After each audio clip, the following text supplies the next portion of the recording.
As promised, Member of Parliament Anita Haynes-Allen joins me on the Zoom line, Member of Parliament for Tabaquite, UNC member, and she is, of course, here to give us the latest. So much is being said via the news cycle, and again, I want to thank you for making the time and coming on bright and early to discuss the matters of the day with us here on the Morning Brew. Welcome. Thank you. Thank you so much for having me, and good morning to all of your viewers. Indeed. Now, the last time we had a conversation, I remember you were quite articulate. You were able to ventilate and to express yourself, rightfully so, calling for the democratic process within the party to take its natural course. Since then, we have seen many using, of course, the news cycle to label yourself and some of your colleagues as troublemakers. And, of course, it took a different turn last Friday when yourself and 4 other members of Parliament were absent to continue with the motion that was being put on the table there. So some look at that, and I'm sure you could understand as a strange coincidence. It almost seems like it was premeditated. I want to give you a chance to tell us in terms of that particular scenario. I mean, I'm looking at the Guardian this morning. I'm guided by page 6. One of your colleagues said he had a graduation to attend. The other one was mourning a death in the family. And well, of course, Mr. Parry said, well, he was not aware of the happenings of last Friday. Could you walk us through what transpired and your reaction to this label of troublemakers and the fact that you all are being kind of put into a corner almost? Yeah, sure, certainly. I would have had cause to issue a release yesterday because I felt it necessary to put things into a specific level of context. I thought it unfortunate that at the celebration of our party's anniversary, coincidentally, today, April 30th, is the 35th anniversary of the United National Congress, a party of which I am proudly a member of. But at our anniversary celebration on Sunday, there was an attempt to deliberately contextualize what happened in Parliament on Friday as some move to undermine a party that I've done a significant amount of work for and I continue to do work for. And so I found that to be somewhat mischievous. And I figured the best way to deal with it is head on and to clear the air quickly and succinctly, which is what I did. I submitted my request for leave to the Speaker on Friday. So the idea that I had absented myself from a vote, it was very ridiculous to me. What actually occurred is that I would have submitted my leave. So at the beginning of the sitting, my parliamentary colleagues, Parliament would have been informed that due to a personal emergency on my end, that I would not be in the sitting. What I found happened after is that because some of my colleagues were also not there, there was an attempt to create a narrative in the public. And is that discouraging to you, MP? In terms of knowing that your heart your heart and soul is with the party, but of course, you're being labeled a troublemaker. A matter of fact, they're saying that, again, you could confirm or refute. They're saying that you all refuse to go to the regular meetings and separate meetings are being held while the regular meetings are going on. All of those things are, like I said, all of those things are really now getting into a space where, when I spoke with you last, and I called for the internal elections, after that, subsequent to that, the political leader herself would have said that elections will be held when they are constitutionally due. So I found that to be a settled matter because there was no disagreement.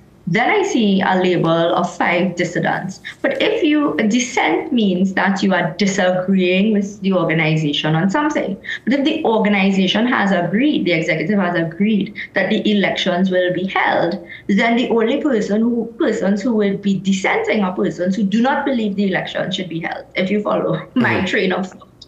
Yeah. But there has been, there has been a significant amount of effort being put into creating a complicated issue from a very simple one. The issue facing the United National Congress and today is a question of how do we strengthen our internal mechanisms or internal structures as we prepare for a general election. Prior to the conversation on the national executive elections, there was an attempt to say that in order to be ready for general elections, we have to forego our internal procedures because that in some way impedes our getting our preparedness for the general elections. And I disagreed with that, and I said that. And so that here we are now. The question before us is that we've agreed that the internal elections are constitutionally due. We have agreed that the internal elections will be held when they are constitutionally due. And so now it is a matter of those with the power to, the current executive, those who benefit from the incumbency, to set the date. The space that we're in now is that until that date is set, those members of the United National Congress, and this is not limited to members of parliament, this is members across the board. Those members of the United National Congress who are today celebrating their 35th anniversary are now waiting on an opportunity to get the date so that they can fully participate in the party's process, whether that means putting yourself up for a post, whether it means just voting, whether it means the opportunity to hear from those who lead you across all levels, to hear from them what they intend to do differently in order that we get a different result at the polls in 2025. We are now kind of stuck in some abeyance. And what I found, and that's why I said, it seems to me that there is a campaign going on, and I think you would have that to paint 5 persons who've asked for an election, but the campaign now is against us and whether or not we are trying to do the party some disservice. But I would argue disservice comes from persons who are intending on disenfranchising members of the party. Based on our conversations, I recognize that, I guess, judging from what you're saying to me and the audience, you want to strengthen really the internal workings of your party. You want it to be a well-oiled machine going into the next election. So again, the label of troublemaker, obviously a harsh one, but again, we must look at this from all angles.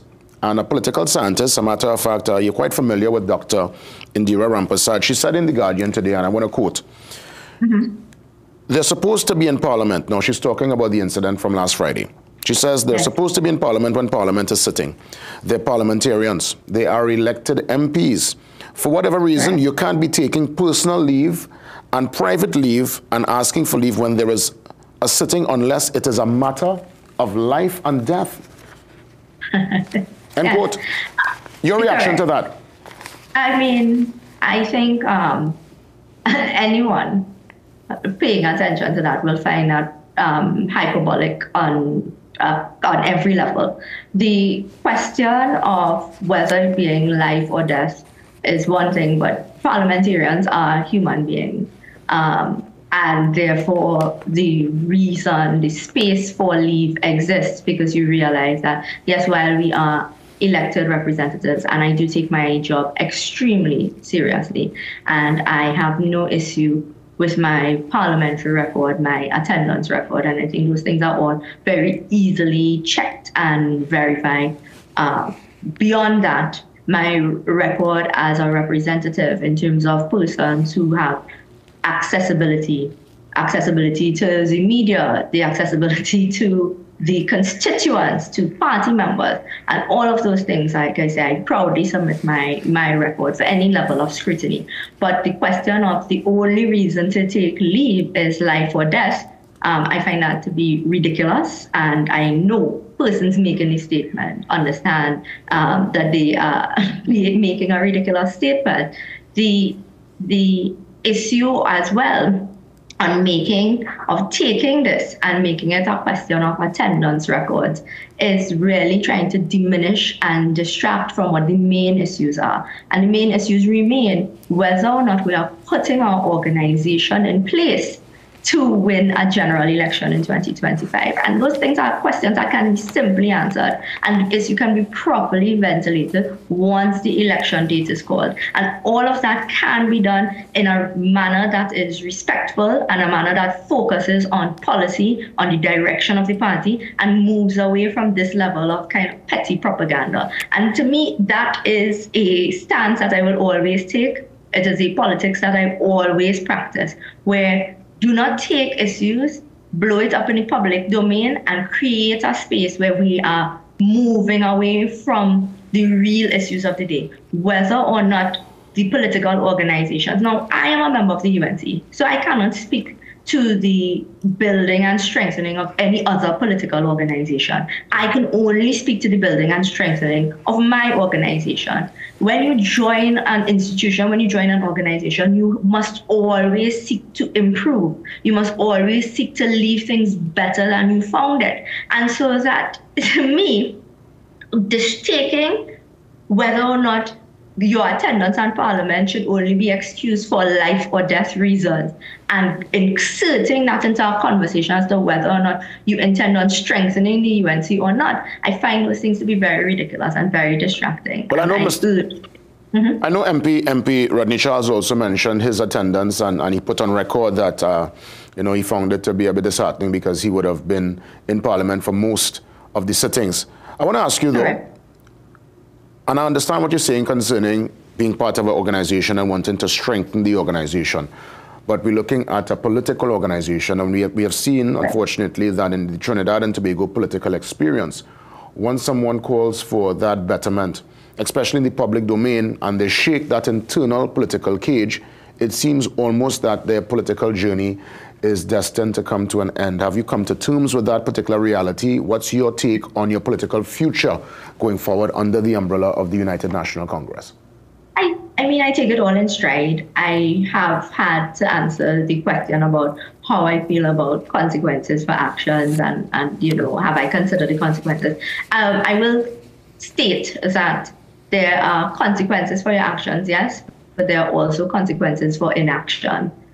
You can't escape consequences. Sitting silently by and watching an organization that you love not adequately prepare itself to be the best version of itself ahead of a big test in 2025, the inaction there will also bear consequences. And I was less prepared to deal with the consequences of silence than I am prepared to be, and I'm very prepared to deal with the consequences of speaking out, because I think it is the right thing to do. Indeed. I'll give you a chance to give us some closing remarks and to let us know, in terms of your public life, in terms of representation for the people, have you figured out, I mean, just in case, because obviously the best platform would be in the seat you currently hold, where you could obviously push policy and ensure that, your constituents and by extension the country is a better place, better than you would have met it. But what's your particular long-term game plan? Where do you see yourself down the road? And I'll just give you a chance, as always, to put your closing remarks in. Yeah, absolutely. So I will always be a person that is committed wholeheartedly to the development of Trinidad and Tobago. I am a Trinidadian very proudly. I have, prior to entering politics, found ways to represent my country, represent brand Trinidad and Tobago in many spaces.